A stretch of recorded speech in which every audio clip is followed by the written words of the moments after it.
മണി കുറെ വെയിറ്റ് ചെയ്യാൻ തുടങ്ങിയിട്ട് എന്ത് പറയണമെന്ന് അറിഞ്ഞിട്ടാ വീട്ടുകാരോട് പറഞ്ഞു പഠിക്കും പാസ്സാവുന്നു. 10ാം ക്ലാസ് തുടങ്ങിയ സ്വപ്നമായിരുന്നു. ഫിനാൻഷ്യൽ കുറച്ച് ബുദ്ധിമുട്ടായതുകൊണ്ട് അച്ഛനും അമ്മയും ബുദ്ധിമുട്ടി തന്നെ എത്തിച്ച.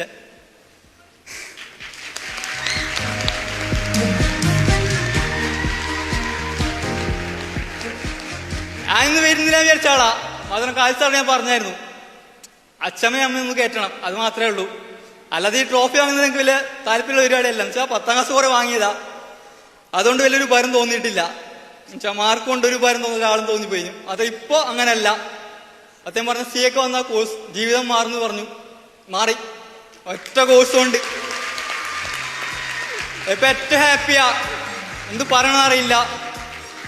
ഞാനിപ്പോ വർക്ക് ചെയ്യുന്നുണ്ട്. കുറച്ച് ബുദ്ധിമുട്ടാണെങ്കിൽ എത്തി നേടും. നേടാൻ പറ്റുന്ന കുറപ്പെന്ന് വെച്ചാൽ പാരൻസ് ആണെങ്കിലും ഫ്രണ്ട്സ് ആണെങ്കിലും ഇവിടുത്തെ ഫാക്കൽറ്റീസ് ആണെങ്കിലും സപ്പോർട്ട് ചെയ്തിട്ടുണ്ട്. നിന്നെ കൊണ്ട് പറ്റും പറഞ്ഞിട്ടുണ്ട്. എന്നുവെച്ചാൽ എൻ്റെ കഷ്ടപ്പാട് അവർ കണ്ടിട്ടുണ്ട്. ഇവിടെ വന്ന സമയത്താണ് കാലി സാറും പറഞ്ഞിട്ടുണ്ട് നിന്നെ കൊണ്ട് പറ്റും. എന്നുവെച്ചാൽ വന്ന അഡ്മിഷൻ എടുത്ത ഡേറ്റ് തന്നെ സാറ് പറഞ്ഞു പറ്റൂടാ, എന്തായാലും പറ്റും എന്ന് പറഞ്ഞു. ഫസ്റ്റ് അറ്റംപ്റ്റിന് കിട്ടും പ്രതീക്ഷിച്ചില്ല. പാസോളിയും ഫ്രണ്ട്സും പാരൻസിന് സപ്പോർട്ടും ഉണ്ട്. ഫസ്റ്റ് അറ്റംപ്റ്റിന് ക്ലിയർ ചെയ്യാൻ പറ്റി.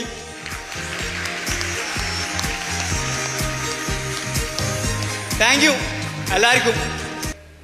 എന്തായാലും ഇങ്ങനൊരു വേദി വന്ന് പാസോളിക്ക് നന്ദി.